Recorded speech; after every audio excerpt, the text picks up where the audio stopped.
הסכסוך,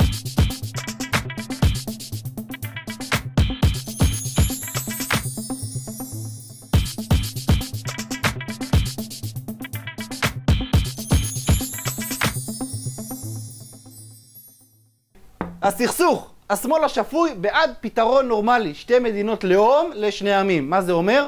מדינה יהודית ומדינה ערבית. למדינה היהודית קוראים מדינת ישראל, ולמדינה הערבית שהוא רוצה להקים קוראים מדינה פלסטינאית.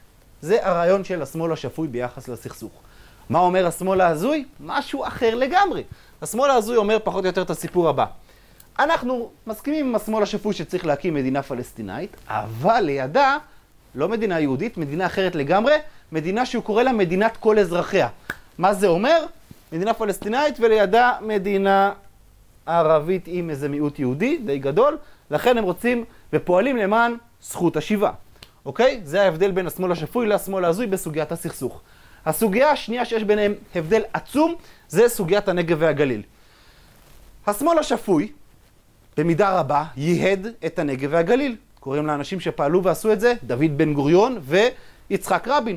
יצחק רבין עם פרויקט גדול מאוד של לייהד את הגליל בשנות ה-70.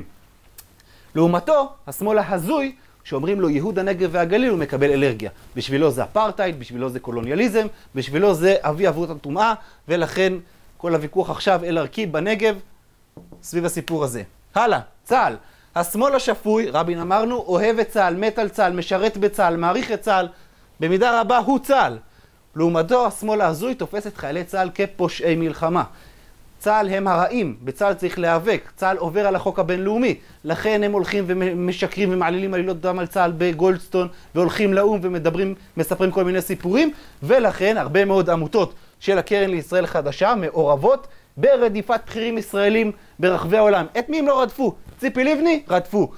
אהוד אולמרט? רדפו. בנימין בן אליעזר? רדפו. דן חלוץ? רדפו. רשימה ארוכה של אנשים שהועמדו לדין בכל מיני טריבונלים ברחבי העולם באשמת פשעי מלחמה על ידי השמאל ההזוי, הרבה פעמים השמאל הישראלי ההזוי. ובסוגיית הביקורת, השמאל השפוי מבקר את המדינה כשצריך. הביקורת שלו היא ביקורת עניינית, ויותר מכך היא ביקורת שהיא ביקורת בונה. מה זה אומר? הוא מבקר את מדינת ישראל בשביל לשפר אותה. לדוגמה, אפשר לחשוב על דוח וינוגרד.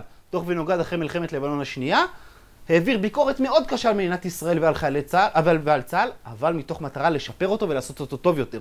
לעומת זאת, השמאל ההזוי לא מבקש לבקר את מדינת ישראל על מנת לשפר אותה, אלא על מנת להרוס אותה. ולכן הם הולכים ומשקרים ומעלילים עלילות דם על חיילי צה"ל בדוח גולדסטון, ולכן הם מקדמים את החרם. איך הם מקדמים את החרם? הם מקדמים חרם אקדמאי, חרם תרבותי, חרם פוליטי, חרם כלכלי, כל סוג של חרם אפשרי, כי המטרה היא לא לשפר את מדינת ישראל, אלא להרוס אותה. אם כך, אלה ההבדלים העיקריים בין השמאל השפוי לשמאל ההזוי. אני מקווה שעכשיו כשתתקלו בתופעות, יהיה לכם יותר קל להבחין בין שמאל שפוי לשמאל הזוי.